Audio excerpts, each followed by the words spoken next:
नमस्कार मित्रों। धराली में या ये कहें कि हम पूरे ही हिमालय क्षेत्र में पिछले अगस्त में और अभी तक सितंबर में भी बहुत ज़्यादा ही अतिवृष्टि हुई है, बहुत ज़्यादा बारिश हुई है, जिसके कारण कई जगह लैंडस्लाइड, बादल फटना या यूँ कहें कि ग्लेशियर का खिसकना, ये सारी घटनाएं हम सबके सामने आई हैं। हाल ही में 5 अगस्त को धराली जो कस्बा है हमारे इस उत्तराखंड के क्षेत्र में, गंगोत्री धाम के बिल्कुल पास में, उसमें बहुत बड़ी आपदा आई है, जिसमें कि बहुत लोग हताहत भी हुए हैं और लगभग पूरा ही जो कस्बा था, पूरा टाउन था, वो पूरा का पूरा समाप्त हो चुका है। और उसके साथ-साथ चमोली है या हम कहें हिमाचल है, थुनाग जैसे जगह हुआ था, जम्मू कश्मीर है और बाकी पूर्वोत्तर के कई राज्यों में भी बहुत ज़्यादा ही ये सब परेशानी आई है। तो ये आपदाएँ जो हैं ये क्यों आ रही हैं, या ये कहें कि इससे जो मैन लॉस है वो इतना ज़्यादा क्यों हो रहा है, ये समझने का प्रयास करना बहुत ज़रूरी है। सबसे पहली बात तो ये है कि आपदाएँ जो हैं ये क्या प्रकृति के किसी कोप के रूप में है, प्राकृतिक आपदाएँ हैं या ये मानव जनित है। तो मेरी जहाँ तक व्यक्तिगत सोच है कि अधिकतर आपदाएँ जो हैं वो मानव जनित ही हैं। प्रकृति ने किसी को कभी परेशान नहीं किया। प्रकृति के रास्ते में जब कोई चीज़ हम और एक ऑब्स्टिकल डाल देते हैं तो निश्चित रूप से प्रकृति अपना स्थान या अपनी जगह को वापस ज़रूर लेगी। तो इसी रूप में अगर हम देखें, जहाँ तक रही धराली की बात, 2013 में और 2020-21 में जैसा मुझे बताते हैं लोग, प्रकृति संकेत दे चुकी थी कि इस नदी ने, जो खीर गंगा जो है, इसने कभी ना कभी आना है, अपने साथ मलबा भी लाना है, क्योंकि ये सारा ग्लेशियर का पीछे डिपॉजिट्स है, इसमें सारे ग्लेशियर का स्थान है और मोरेन्स बहुत ज़्यादा हैं वहाँ पे। तो ये जो डिपॉजिट्स हैं वो कभी ना कभी पानी के साथ चल सकते हैं। तो प्रकृति ने बहुत पहले संकेत दे दिए थे कि कभी ना कभी नदी ने आना है और नदी ने अपने रास्ते को सीधा करना है, और हुआ भी यही। जो इस बार भी नदी आई, वो थोड़ी देर तक तो अपने अब जो बात जो बना हुआ था उस पे आई, पर लेकिन उसके बाद वो इतना ज़्यादा पीछे से मलबा था कि वो ओवरफ्लो कर गया और वो बिल्कुल सीधी हो गई नदी अपनी जगह से, जो खीर गंगा जो नदी है। तो बात ये है कि जो आपदा जो आई वो मानव जनित थी। अगर वहाँ पर उस नदी के पाथ पर वो होटल या जो भी हमारे कस्बे में जो भी नहीं है, जो रिज़ॉर्ट्स हैं या कोई मकान है, अगर वो नहीं होते तो शायद सामान्य रूप से पानी आता, कितने भी वेग से आता, वो निकल जाता। पर लेकिन स्थिति क्या हुई कि उसने इतना ज़्यादा डैमेज कर दिया, होटल गिर गए, ये गिर गए, क्योंकि वो उसके रास्ते को उसने ऑब्स्टिकल के रूप में उसने माना, प्रकृति ने उसको ऑब्स्टिकल माना। अब इसको अगर हम प्राकृतिक आपदा कहेंगे तो प्राकृतिक तो नहीं है ये। जो बादल फटा या ये कहें कि कोई जो पानी का जो के साथ जितना भी जो डेब्रीज थी वो जब अगर आई हैं तो वो तो अपने सामान्य प्रवाह में आई हैं, जो उसका सामान्य प्रवाह था, जो पिछले कई सालों से चला आ रहा था। पहले भी बताते हैं कि बहुत साल पहले भी यहाँ पर आ चुका है और इसी ही सेम एरिया में उस पानी ने हिट किया था और अपने आप गंगा जी की तरफ को निकल गया था। हुआ इस बार भी यही, पर लेकिन हुआ क्या कि इस बार ऑब्स्टिकल उसके सामने आ गए। तो ये सब मानव जनित है। प्रकृति ने कभी किसी को परेशान करने का काम नहीं किया। भूकंप भी अगर आता है तो उसमें जो नुकसान होता है वो उससे होता है जो कि हमारा कंस्ट्रक्शन हुआ है, चाहे वो मकान गिर जाए, चाहे वो कोई बिल्डिंग गिर जाए, कोई कमरा आप जिसमें आप रह रहे हैं वो गिर जाए, तो वो प्रकृति ने परेशान नहीं किया आपको, वो मानव जनित है, वो सब कुछ मानव जनित है। तो ये चीज़ें जो हैं, हम सिर्फ ये कह के छोड़ दें कि प्रकृति का कोप भाजन है या प्रकृति बड़ी रुष्ट है, इससे नहीं चलेगा काम। हमको ये समझना पड़ेगा कि हमने क्या गलती करी, हमने प्रकृति के साथ कौन सी ऐसी छेड़छाड़ करी कि जिसकी वजह से प्रकृति ने जो भी हमारे उसके सामने आया उसको ख़त्म कर दिया, बिल्कुल तबाह कर दिया। आज ही की मैंने वीडियो भी देखी 4 तारीख की, कि तेलगाड़ जो है हरसिल में, उसके पीछे एक बहुत बड़ा भूस्खलन हुआ है।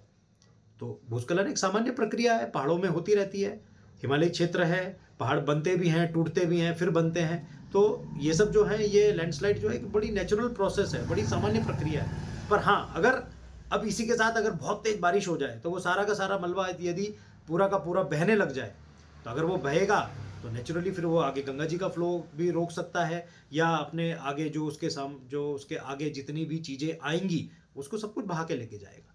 तो प्राकृतिक रूप से तो अगर देखा जाए वो अपने प्रवाह में है। लैंडस्लाइड हुआ, पानी आया, उसने आगे उसको सरका दिया, पर लेकिन यदि कोई ऑब्स्टेकल आगे नहीं है तो किसी को कुछ पता भी नहीं चलेगा कब क्या हुआ। पर ऑब्स्टेकल है तो ये परेशानियां बढ़ती हैं। तो हम एक मनुष्य के रूप में जो हमारे डूज एंड डोंट्स होने चाहिए प्रकृति को लेकर, या प्रकृति की संवेदनशीलता के साथ हमको जो व्यवहार करना है वो मतलब क्या है। मतलब सबसे पहली बात तो यह कि हमको नदी के किनारे बिल्कुल कोई कंस्ट्रक्शन नहीं करना चाहिए, बिल्कुल भी नहीं। आज नदी नहीं आ रही है, सपोज 5 साल 10 साल 15 साल तक भी नदी नहीं आ रही है, पर क्या ये कोई गारंटी दे सकता है कि ये कभी नहीं आएगी? कोई नहीं दे सकता। आज नहीं आई आपदा, हो सकता है कल आ जाए, कल नहीं आई हो सकता है अगले साल आ जाए, 10 साल बाद आ जाए। इसलिए नदी के किनारों को हमेशा छोड़ देना चाहिए, स्पेशली जिसको कहते हैं नदी का कैचमेंट एरिया।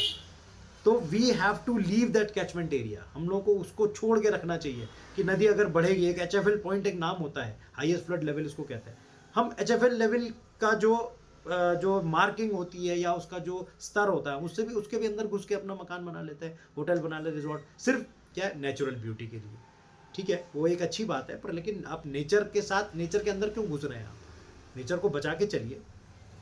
तो सबसे पहला काम यह है कि नदी, गाड़, गधेरे जो भी हमारे छोटे होते हैं, इनको हम छोटा कभी नहीं मान सकते। कहने को तो होता है अरे छोटी सी तो नदी थी, पर लेकिन खीर गंगा भी बड़ी छोटी सी नदी थी, पर क्या किया उसने, सबके सामने है ये।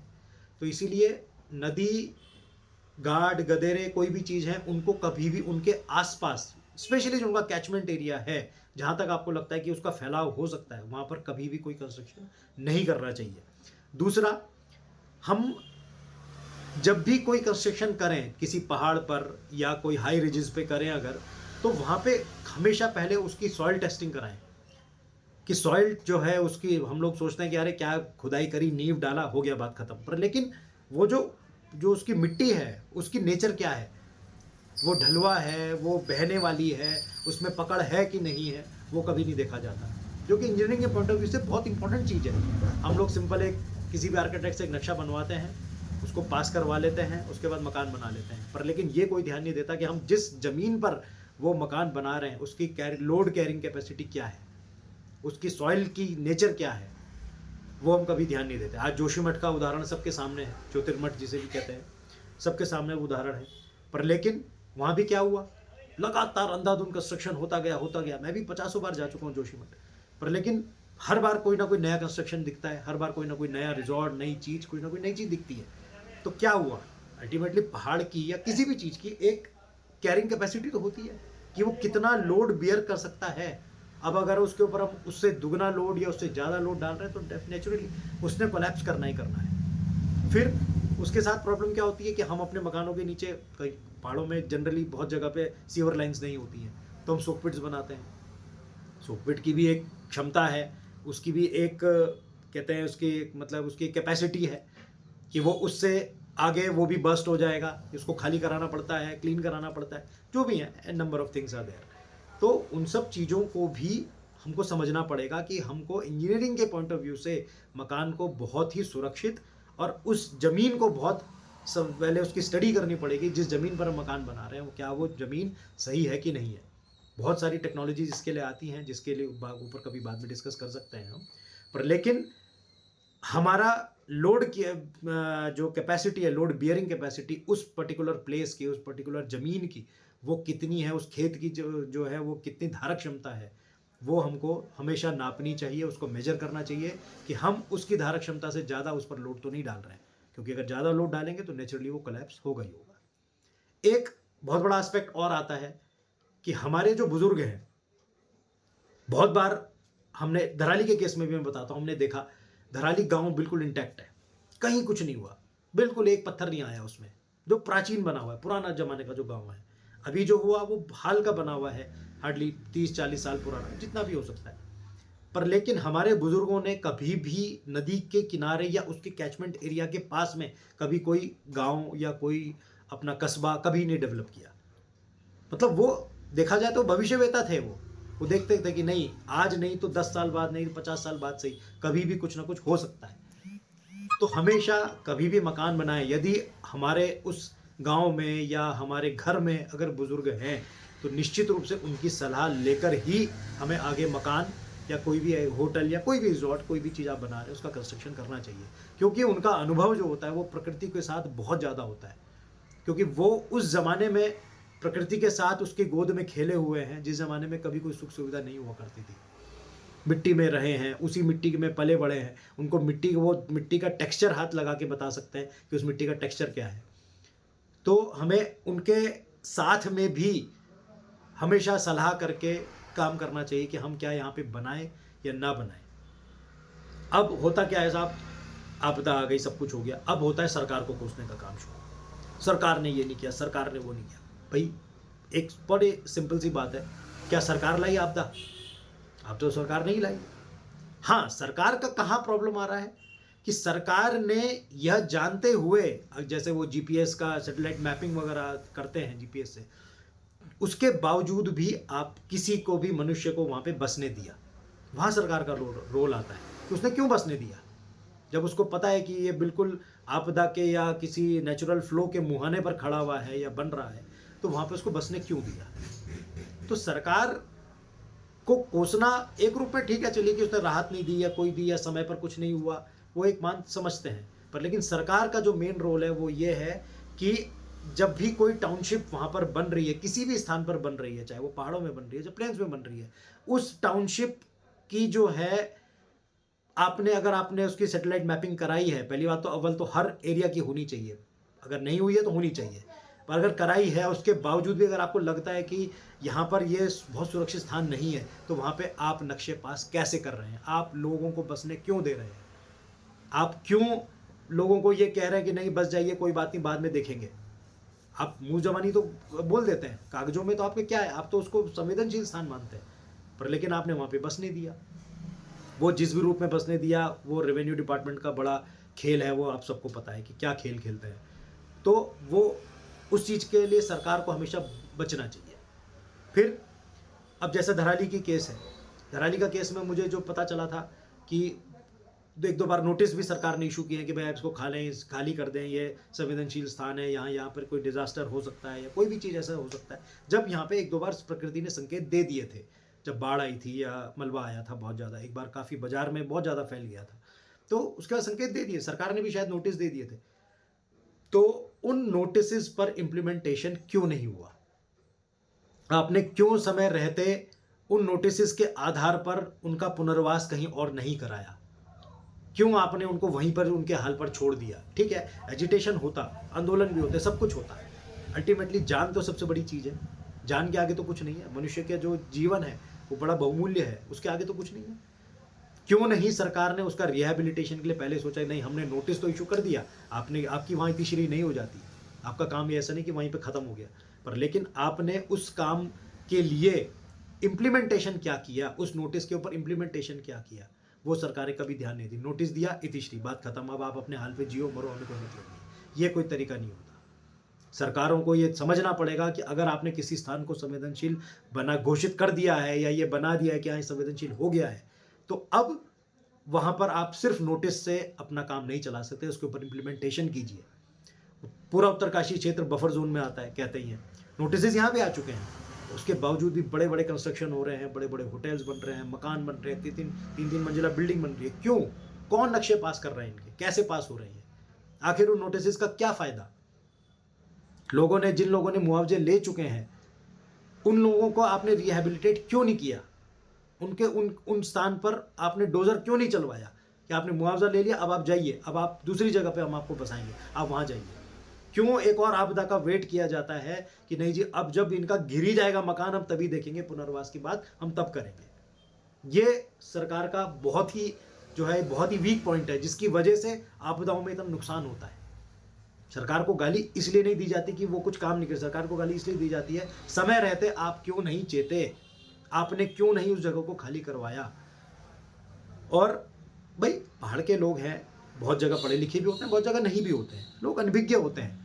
ऊपर यहाँ से 30 किलोमीटर ऊपर जाके, 20 किलोमीटर ऊपर जाके पहाड़ पे क्या हो रहा है वो किसी को नहीं पता क्या हो रहा है, पर सरकार के पास सारी मशीनरी है, सारी सुविधाएं हैं, सारे इक्विपमेंट्स हैं, बहुत बहुत ही उन्नत किस्म के इक्विपमेंट्स हैं, उनका यूज़ करके उस जगह को सुरक्षित क्यों नहीं कराया जाता? यहाँ सरकार का बहुत बड़ा रोल आता है। सरकार ने राहत दे दी, कुछ फौरी तौर पे दे दी, अहेतुक राशि भी बाँट दी, उससे क्या होगा? पर जिसकी जान चलेगी उसका क्या कर सकता है? कोई जान का कोई कीमत है? उसका कोई लौटा सकता है कोई जान? नहीं। पर आप लौटा सकते थे, सरकार लौटा सकती थी, यदि समय रहते आपने उनको रिहैबिलिटेट कर दिया होता। तो ये एक बहुत बड़ा क्वेश्चन मार्क है सरकार के ऊपर भी कि आप समय रहते क्यों नहीं काम करते। अब एक मुझे किसी नियम के बारे में पता चला कि साहब नदी से 50 या 100 मीटर का जो भी है, एनजीटी ने कहा है साहब आप कोई रोक निर्माण नहीं करेंगे। पर उसमें भी बड़ा एक फ्लॉ क्या है, कच्चा कंस्ट्रक्शन हो सकता है, पक्का कंस्ट्रक्शन नहीं हो सकता साहब। अब भाई एक बात बताइए, आपने कच्चा कंस्ट्रक्शन के नाम पर आपने मात्र वहाँ पे हट्स बना दी या आपने कोई टीन शेड का काम कर दिया, क्या उसमें लोग नहीं रहेंगे? क्या उसमें लोग नहीं रहते? क्या उनकी जान की कोई कीमत नहीं है? आपदा आएगी तो वो भी तो बहेंगे। पर लेकिन वो कैसे वहाँ पे कंस्ट्रक्शन अपना कर लेते हैं या वो कैसे वहाँ पे बस जाते हैं, उस समय सरकार क्या सो रही होती है? या क्या ऐसी बंदरबाट क्या होती है कि जो सरकार बिल्कुल शांत हो जाती है? सरकार के नुमाइंदे, सरकार मतलब जो लोकल प्रशासन है या उनके नुमाइंदे हैं, वो ऐसे कैसे शांत हो जाते हैं अचानक से? कुछ तो कारण होंगे। आपदाओं में जनहानि जो हो रही है उसका कारण क्या है? जनता हो सकता है स्वयं भी इतनी जागरूक नहीं है, तो उनको जागरूक करना पड़ेगा। आज हम हैं, कल के दिन हमारा परिवार है, हमारे साथ जो घटना हुई है वो परिवार के साथ भी हो सकती है। बच्चे जब बड़े होते हैं और दूसरी पीढ़ी आगे बढ़ती है, उनके साथ भी घटना हो सकती है। तो उस घटना को कैसे रोकें, वो अभी से ही उपाय करने पड़ेंगे। आपने नदी किनारे खाली दीवारें बना दी, नदी है भाई, नदी को कोई रोक सकता है? कोई इसको बांध सकता है? कोई मोड़ सकता है? धराली में खीर गंगा का बिल्कुल रास्ता आधा हाफ राउंड उसको दे दिया था, क्या नदी कभी हाफ राउंड में चल सकती है? कौन है ऐसे इंजीनियर्स, कौन है ऐसे लोग जो कि नदियों को अपने हिसाब से मोड़ रहे हैं कि साहब कोई बात नहीं, हमने नदी मोड़ दी? क्या ये संभव है? क्यों नहीं उन इंजीनियर्स पर कार्रवाई होती? क्यों नहीं उन लोगों पर कार्रवाई होती जो उन डिजाइन्स को बनाते हैं? जब आपका स्थान संवेदनशील है तो संवेदनशील स्थान पर बसावट क्यों होने देते हैं? आप क्यों नहीं अपने जो एस्टिमेट्स बनाते हैं वो ऐसे बनाते हैं कि वो पानी का जो नेचुरल फ्लो है वो बिल्कुल कहीं ऑब्स्टिकल ना है उसके आगे, जहां जा सकता है जाने दीजिए, जितना कैचमेंट एरिया उसको पूरा सेफ कीजिए, कैचमेंट एरिया से बाहर पानी ना जाए, इतना तो कर सकते हैं। तो मित्रों, आपदाएं आना ये पहाड़ में एक स्वाभाविक बात है, स्वाभाविक रूप से ये होता ही है। पहाड़ टूटते हैं, गिरते हैं, बनते हैं, दोबारा फिर ठीक हो जाते हैं, फिर दोबारा गिर जाते हैं, ये एक बड़ा स्वाभाविक है। पर लेकिन जहाँ पहाड़ गिर रहा है, जहाँ पत्थर गिर रहे हैं, जहाँ मलबा आ रहा है, उसके नीचे अगर आप मकान बनाएंगे तो वो नेचुरली आपकी डेथ का कारण बनेगा, जनहानि का कारण बनेगा, जान माल का नुकसान होगा, सब कुछ होगा। इस काम को सरकार रोक सकती है। बाकी जहाँ तक रही इस बार की बात, सरकार ने, मैं स्वयं वहाँ उपस्थित था, 5 तारीख को आपदा आई, 7 की सुबह मैं पहुँच गया था वहाँ पे, मैं वहाँ स्वयं उपस्थित। सरकार ने हर किस्म की तैयारी बहुत अच्छे से की थी। हर किस्म का राहत सामग्री हो, चाहे धीरे हो, चाहे लाइट हो, चाहे संचार व्यवस्था हो, 1.5 दिन के अंदर अंदर में सब कुछ दोबारा रिस्टोर कर दिया था। ये बहुत कमेंडेबल काम था, सरकार ने अपना काम बहुत बखूबी निभाया है, इसमें कोई शक नहीं है, सरकार ने बहुत अच्छा काम किया है। पर लेकिन आगे आपको ये चिन्हित करनी पड़ेंगी वो जगहें, वो गांव, वो कस्बे, वो टाउन, वो चाहे वो शहर ही क्यों ना हो, यदि वो किसी कहते हैं वाटर बम के मुहाने पे या किसी लैंडस्लाइड जोन में या कहीं पर अगर खड़े हैं, वो उनके मुहाने पर खड़े हैं, आपको उन्हें बचाना पड़ेगा। उसके लिए अभी से तैयारी करनी पड़ेगी। थैंक यू सो मच, धन्यवाद। अगले फिर किसी टॉपिक के साथ फिर दोबारा आऊँ। Thank you so much.